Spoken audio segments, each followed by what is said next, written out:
Today we are going to read the book of J.K. Rowling, The Tales of Beedle the Bard. The Wizard and the Hopping Pot. There was once a kindly old wizard who used his magic generously and wisely for the benefit of his neighbors. Rather than reveal the true source of his power, he pretended that his potions, charms, and antidotes sprang ready-made from the little cauldron he called his lucky cooking pot. From miles around, people came to him with their troubles, and the wizard was pleased to give his pot a stir and put things right. This well-beloved wizard lived to a goodly age, then died, leaving all his chattels to his only son. This son was of a very different disposition to his gentle father.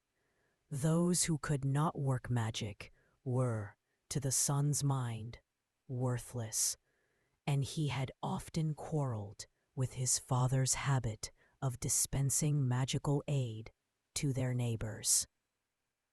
Upon the father's death, the son found hidden inside the old cooking pot a small package bearing his name.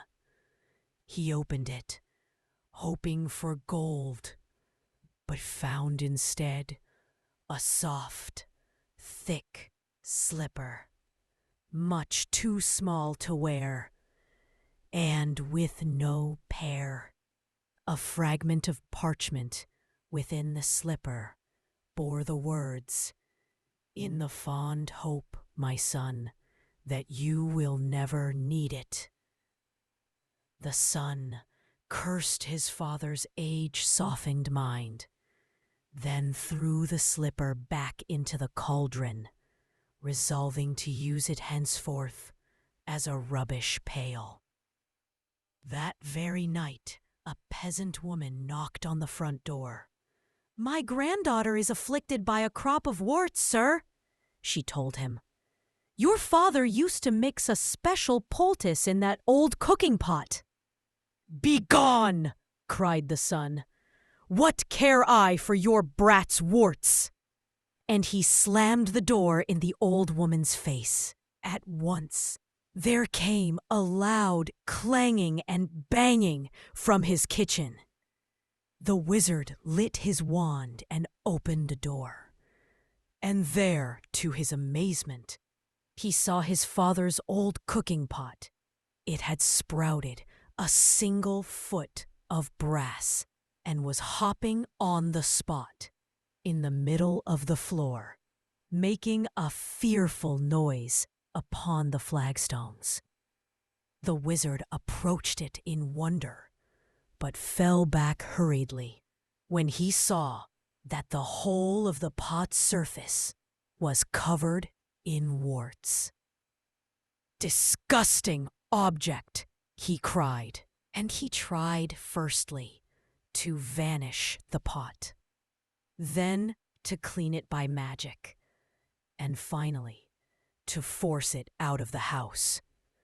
None of his spells worked, however, and he was unable to prevent the pot hopping after him out of the kitchen, and then following him up to bed, clanging and banging loudly on every wooden stair. The wizard could not sleep all night for the banging of the warty old pot by his bedside, and next morning the pot insisted upon hopping after him to the breakfast table. Clang, clang, clang went the brass-footed pot, and the wizard had not even started his porridge when there came another knock on the door. An old man stood on the doorstep. "'Tis my old donkey, sir," he explained. "Lost she is, or stolen, and without her I cannot take my wares to market, and my family will go hungry tonight." "And I am hungry now!" roared the wizard, and he slammed the door upon the old man. Clang, clang, clang went the cooking pot's single brass foot upon the floor. But now its clamor was mixed with the brays of a donkey and human groans of hunger echoing from the depths of the pot. "Be still! Be silent!" shrieked the wizard. But not all his magical powers could quieten the warty pot, which hopped at his heels all day, braying and groaning and clanging, no matter where he went or what he did. That evening there came a third knock upon the door, and there, on the threshold, stood a young woman, sobbing as though her heart would break. "My baby is grievously ill," she said. "Won't you please help us? Your father bade me come if troubled." But the wizard slammed the door on her, and now the tormenting pot filled to the brim with salt water and slopped tears all over the floor as it hopped and brayed and groaned and sprouted more warts. Though no more villagers came to seek help at the wizard's cottage for the rest of the week, the pot kept him informed of their many ills. Within a few days, it was not only braying and groaning and slopping and hopping and sprouting warts, it was also choking and retching, crying like a baby, whining like a dog, and spewing out bad cheese and sour milk and a plague of hungry slugs. The wizard could not sleep or eat with the pot beside him, but the pot refused to leave, and he could not silence it or force it to be still. At last, the wizard could bear it no more. "Bring me all your problems, all your troubles, and your woes," he screamed, fleeing into the night, with the pot hopping behind him along the road into the village. "Come, let me cure you, mend you, and comfort you. I have my father's cooking pot, and I shall make you well."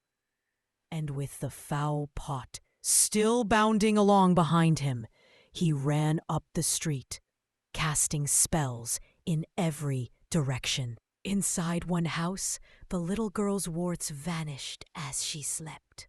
The lost donkey was summoned from the distant briar patch and set down softly in its stable. The sick baby was doused in dittany and woke, well and rosy. At every house of sickness and sorrow, the wizard did his best, and gradually the cooking pot beside him stopped groaning and retching, and became quiet, shiny and clean. "Well, pot?" asked the trembling wizard as the sun began to rise. The pot burped out the single slipper he had thrown into it, and permitted him to fit it on to the brass foot. Together, they set off back to the wizard's house, the pot's footstep muffled at last. But from that day forward, the wizard hyped the villagers like his father before him, lest the pot cast off its slipper and begin to hop once more. Thank you for listening. Please like and subscribe, share.